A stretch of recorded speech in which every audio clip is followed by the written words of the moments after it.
आज हम लोग क्लास 10 के मॉडल सेट 1 सामाजिक विज्ञान का जो हिस्ट्री का क्वेश्चन है उसको बहुत ही बेहतर तरीके से समझने की कोशिश करेंगे और यहाँ पर ज़्यादा कोशिश हमें ये करना है कि इसको किस तरह से याद किया जाए।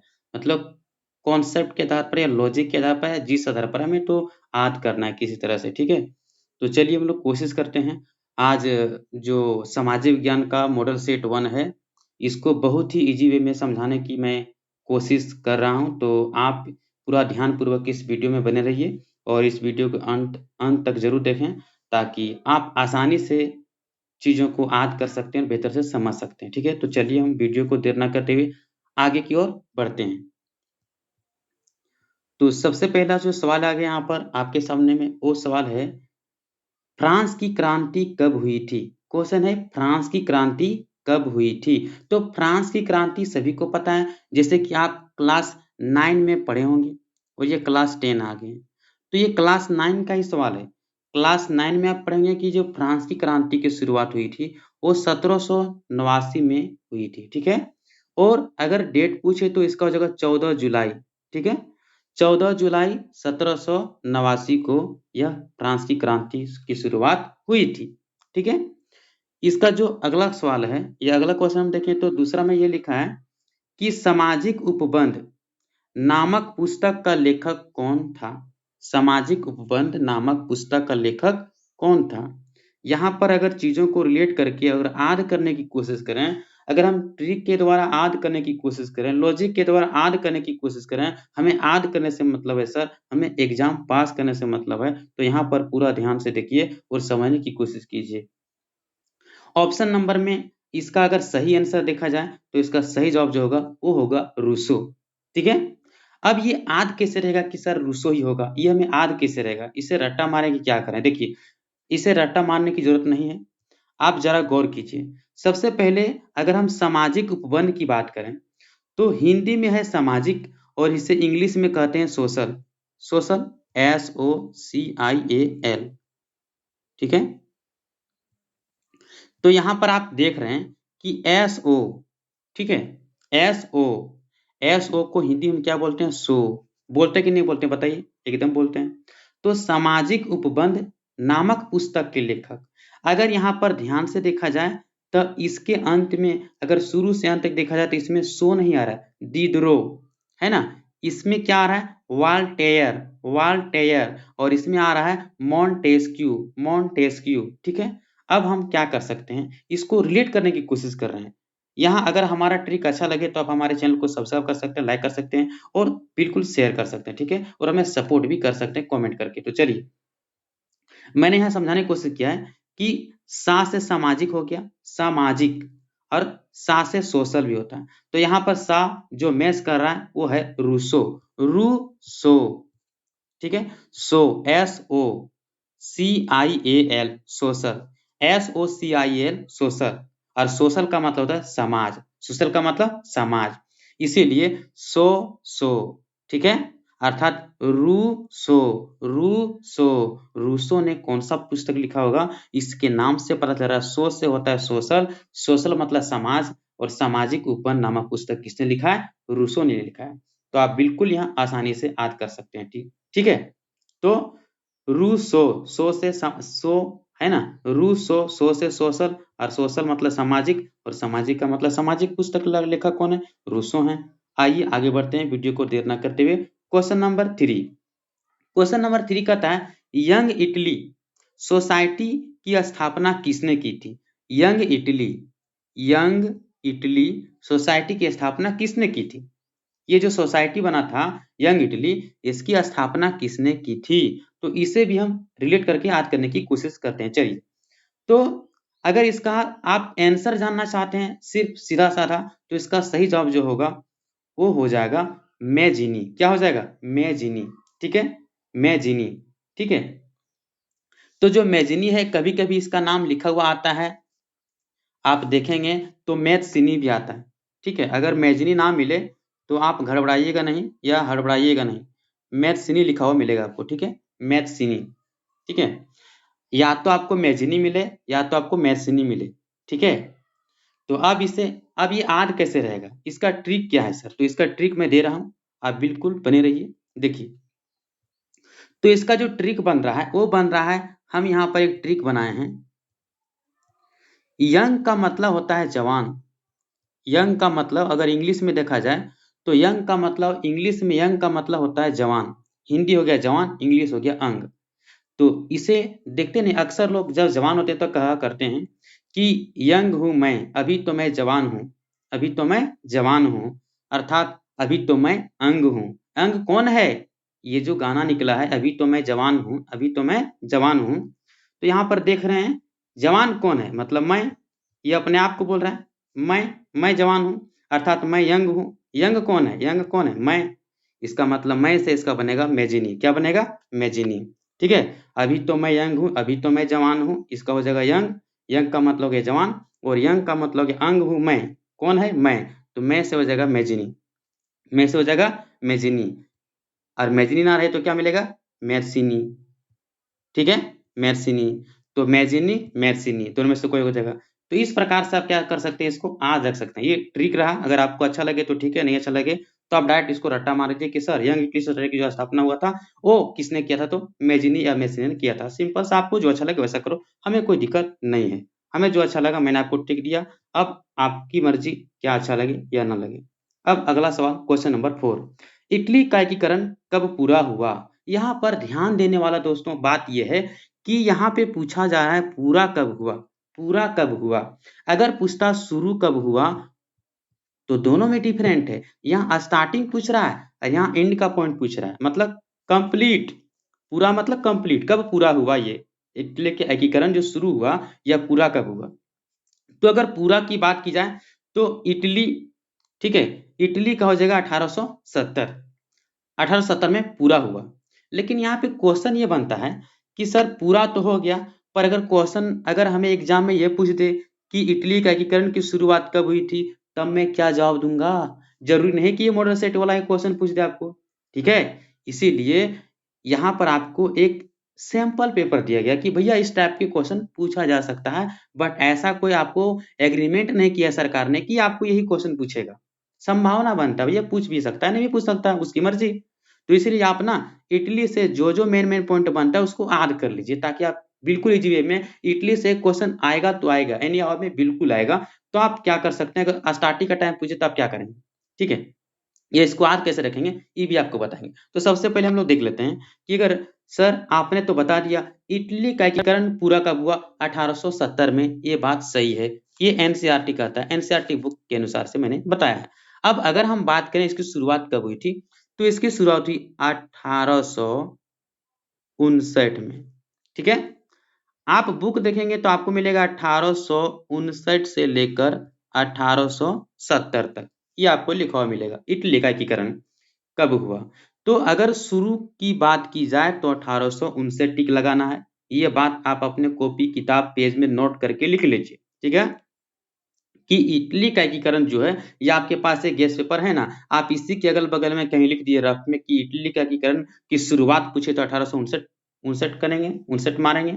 और अगर हमें पूरा पूछे कि कब पूरा हुआ था, तब हमें 1870 मारना है। क्यों मारना है? क्योंकि इसका एंड पॉइंट क्या, स्टार्टिंग पॉइंट 1859 और एंड पॉइंट क्या दिया, 70। इसका मतलब पूरा कब हुआ होगा, 70 में। शुरू कब हुआ है, 1859 में। तो ये बात आपको समझ में आई कि नहीं आई? अब क्वेश्चन आता है कि सर एक ये भी पूछता है कि जर्मनी का एकीकरण, तो जर्मनी का एकीकरण पूछता है तो दोनों में कंफ्यूजन होता है सर। इटली का 70 है और उसका है 71 है, दोनों का है ना, दोनों का सेम होता है, बट ये कैसे याद रहेगा सर? कहीं ऐसा नहीं एग्जाम में गए, कहीं ऐसा तो नहीं कि एग्जाम देने के लिए गए और पता चला, क्या पता चला, और पता चला ये कि हम ना इटली का एकीकरण 1871 में मार के चला है। अरे भैया उल्टा पुल्टा मत मारिए, चलिए इससे हम ट्रिक दे देते हैं, इसको कैसे याद रहेगा। सबसे पहले आप इसको ऐसे समझिए कि एक कोई व्यक्ति है, वह क्या करता है, इडली, इडली जो खाने वाला सामान होता है, इडली खाकर, इडली खाकर, इडली खाकर जर्मनी गया घूमने के लिए। कहाँ घूमने के लिए गया? जर्मनी के लिए। या अपने आप को रिलेट कर सकते कि सर मैं इडली खा के जर्मनी गया, मैं इडली खा के जर्मनी गया। इसका मतलब पहले इटली तब जर्मनी। इसका मतलब पहले इटली तब जर्मनी। मतलब पहले इटली खाएंगे तभी जर्मनी जाएंगे, नहीं तो नहीं जाएंगे। इसीलिए इस कंफ्यूजन को दूर कर लेना और इस बात को ध्यान में रखना कि 1870 में, है ना, पहले 1870 आएगा तब 71 आएगा, पहले 1870 आएगा तब 1871 आएगा। ठीक है, पहले 70 तब 71, ये तो सभी को पता है। काउंटिंग है तो पहले 70 आएगा तब 71 आएगा। लेकिन पहले इटली तब जर्मनी, पहले इटली तब जर्मनी, ये कैसे याद रहेगा? पहले आप इडली खाएंगे तब जर्मनी जाएंगे घूमने के लिए, पहले इडली खाएंगे तब जर्मनी जाएंगे घूमने के लिए। तो आई होप आपको याद हो गया होगा। तो चलिए आगे की ओर बढ़ते हैं। क्वेश्चन नंबर 5 आ जाइए। क्वेश्चन नंबर 5 कहता है शुल्क संघ जोल्वेराइन की स्थापना किसकी पहल पर की गई? मतलब किसकी पहल पर, किसके कहने पर की गई? तो यहाँ पर कंट्री का नाम दिया है, तो चलिए इसे भी हम इजी वे में समझाने की कोशिश कर देते हैं। तो option number A Persia, option number B France, option number C Austria, option number D रूस। अब इसका जो सही जवाब होगा वो होगा ऑप्शन नंबर का। ये आंसर सभी को पता होगा, इसमें कोई शक नहीं है। ठीक है, आंसर जानना कोई बड़ी चीज नहीं है, ये किताब में लिखा हुआ है या फिर आपके शिक्षक आपको बता चुके होंगे, ये कोई बड़ी बात नहीं है। पर हम यहाँ पर आपको खासियत ये दे रहे हैं कि आपको एक ट्रिक दे करके, एक लॉजिक दे करके, एक कॉन्सेप्ट दे करके याद कराने की कोशिश कर रहा हूँ। तो इसमें और उसमें तो अंतर है ही, है ना। तो चलिए ये याद कैसे होगा सर? तो चलिए इसको याद करने की कोशिश करते हैं। अब देखिए ये जितने के जितने भी देश है ना, ये सब देखिएगा तो यूरोपीय देश है, मतलब यूरोप महादेश की बात हो रहा है। ठीक है, तो जब मैं आपको यहाँ ट्रिक बता रहा हूँ, आप देखिएगा, अब अगर आप जर्मनी वाला में जितने सारे राज्य हैं, अगर उसमें अगर या कोई देश अगल बगल के दिया है, तो उसमें से कोई भी ऐसा देश नहीं है जिसके अंत में ताली बिसा सा आता है। इसलिए इसका ट्रिक यही होगा कि सा से शुल्क, ताली बिसा सा जो है इससे होता है शुल्क, और ताली बिसा सा किस देश में अंत में आता है? तो परसा। किसके अंत में आता है? परसा। तो इस प्रकार से इसको याद कर सकते हैं। आई होप आपको अच्छा लगा होगा। आइए बढ़ते हैं क्वेश्चन नंबर 6। क्वेश्चन नंबर 6 कहता है कि जलियांवाला बाग हत्याकांड कब हुआ था? ये तो बहुत ही आसान है भैया, इसे तो कोई ट्रिक, इसके लिए कोई लॉजिक लेने की जरूरत नहीं है, सभी को पता है 13 अप्रैल 1919 को हुआ था। अब क्यों हुआ था ये तो आप डिटेल से वीडियो में जानेंगे। इसका जो आप अगर स्टोरी पढ़े होंगे, किताब पढ़ेंगे, तो यहाँ पर तो हम नहीं पढ़ा रहे हैं। तो आप छोटा सा समझ लीजिए, एक एक्ट आया था, इसका नाम था रॉलेट एक्ट। ठीक है, अब रॉलेट एक्ट क्यों बता रहे हैं? क्योंकि रॉलेट एक्ट भी पूछता है। रॉलेट एक्ट जिसे काला कानून कहते हैं, ये रॉलेट एक्ट कब आया? तो 1919 में आया। रॉलेट एक्ट कब बना या आया आपको पूछे तो 1919 मारिएगा, क्योंकि इसी की वजह से जलियांवाला बाग का हत्याकांड हुआ। दोनों का ईयर सेम है, बस डिफरेंट ये है कि इसका 13 अप्रैल याद रखना है और इसको सिर्फ 1919 याद रखना है। आइए क्वेश्चन नंबर 7। क्वेश्चन नंबर 7 कहता है हिंद स्वराज नामक पुस्तक की रचना किसने की थी? हिंद स्वराज नामक पुस्तक की रचना किसने की थी? तो अगर हम ये 5 सेट हमें याद करना है तो भैया दुनिया से क्या लेना देना। चलिए इसके लिए आप अपने से ट्रिक ये बना सकते हैं। अगर हिंद आ जाए, अगर हिंद की बात करें, चाहे हिंद स्वराज पुस्तक की बात करें, चाहे केसर ये हिंद की बात करें, हिंद जहां मिल गया वहां सीधा महात्मा गांधी को याद कीजिएगा, क्योंकि हिंदुस्तान के राष्ट्रपिता कौन है? तो महात्मा गांधी हैं। इसलिए हिंदुस्तान की बात करें, हिंद की बात करें, तो तुरंत समझ जाइए महात्मा गांधी, महात्मा गांधी होगा। इसलिए दूसरा कुछ नहीं, ओनली वन महात्मा गांधी। ठीक है, तो हिंद स्वराज, हिंद आ गया, महात्मा गांधी को याद कर लीजिए, सिंपल सी बात है। अब आइए क्वेश्चन नंबर 8 की बात करें। तो 8 में देखिए यहाँ पर स्वराज हमारा जन्मसिद्ध अधिकार है, हम इसे लेकर रहेंगे, यह किसने कहा था? यह किसने कहा था? तो भैया बाल गंगाधर तिलक ने कहा था। किसने कहा था? बाल गंगाधर तिलक ने कहा था। अब अगर हम क्वेश्चन नंबर 9 देखें, 9, तो 9 में लगे ब्रिटिश सरकार ने केसर ये हिंद की उपाधि किसे सम्मानित किया? हमने क्या बताया, जब भी हिंद की बात करे तो किसे याद करना? महात्मा गांधी जी को याद कर लेना, एक बार आपका जीवन कल्याण हो जाएगा। तो चलिए क्वेश्चन नंबर 9 का जो बिल्कुल सही जवाब होगा वो होगा महात्मा गांधी। तो आई होप हिंद से महात्मा गांधी को याद कीजिएगा, तो 2 क्वेश्चन तो आपका बेड़ा पार हो ही जाएगा। आइए जो लास्ट क्वेश्चन नंबर 10 बच गया। 10 में कहता है सीमांत गांधी किसे कहा जाता था। सीमांत गांधी किसे कहा जाता था। तो देखिए अब यहाँ पर लॉजिक क्या लगाना है, अकॉर्डिंग टू ऑप्शन। हम ऑप्शन से बता रहे हैं भैया, आपको रट्टा नहीं मारने बोल रहे हैं। ऑप्शन से कैसे याद रहेगा ये चीज है कि सीमांत गांधी से कहा जाता था, हमें छाटना है। तो देखिए सबसे पहली बात, इंदिरा गांधी को काट दीजिए, श्रीमती इंदिरा गांधी को क्रॉस कर दीजिए, ये तो बिल्कुल नहीं होगा, क्योंकि यहाँ बात हो रही है सीमांत गांधी किसी को उपाधि दिया गया है जब ये लड़ाई हो रही थी, मतलब ब्रिटिश जमाने की बात हो रहा है ना। उस समय अगर देखा जाए तो एक अच्छा खास तौर पर है ना। अब देखिएगा महात्मा गांधी तो ये नरम दल की तरह एकदम शांति दिमाग के थे, है ना। ये सत्य कहते हैं कि एकदम अहिंसा, ये हिंसाबाजी नहीं थे। तो हमारे नेहरू जी भी इसी की तरह इसी की सोच रखते थे, भैया हमें क्या है, अहिंसा, हिंसा नहीं करना है। लेकिन अब्दुल गफ्फार खान ऐसे नहीं थे, ये एक बहुत ही खूंखार थे, है ना। जो अब्दुल गफ्फार खान, इधर इसके नाम तो पढ़ के देखो जरा, अब्दुल गफ्फार खान, इसके नाम में ही आपके अंदर में जुनून आ जाएगा, क्या बात है। तो अब्दुल गफ्फार खान की अगर हम बात करें तो ये इसका राइट आंसर होगा। अब इसे क्यों कहा जाता है सीमांत गांधी, क्योंकि अंग्रेजों को ये एकदम बकसते नहीं थे। अंग्रेजों को कहते थे, ए अंग्रेज, अगर तुम अपने हद को पार किया, अगर तुम सीमा को पार किया, अगर तुम सीमा को पार किया, अगर तुम हद से पार हुआ तो मैं तुझे नहीं छोड़ने वाला हूँ। गांधी जी छोड़ दे, आपको नेहरू जी छोड़ दे, इंदिरा गांधी छोड़ दे, पर मैं नहीं छोड़ने वाला हूँ। इसीलिए इसीलिए इसे सीमांत गांधी कहा गया, क्योंकि अंग्रेजों को सीमा से बाहर नहीं जाने देते थे। मतलब अगर हद से ज्यादा हो रहा है तो एकदम आंदोलन करने के लिए तैयार रहते थे। इसीलिए Abdul Ghaffar Khan is the right answer होगा। बोलो इतनी सी बात समझ में आई क्या आप लोगों को, इतनी सी बात समझ में आई कि नहीं। अगर हाँ तो एकदम ठोको लाइक और कमेंट करो नेक्स्ट वीडियो के लिए, ठीक है। अगर वीडियो अच्छा लगे तो आप कमेंट जरूर करें कि सर हमें इसका पार्ट 2 वीडियो चाहिए, सेट 2 का। ये हम अभी चल रहा है, ये आपका सेट 1 का हिस्ट्री का जो कंप्लीट हो गया।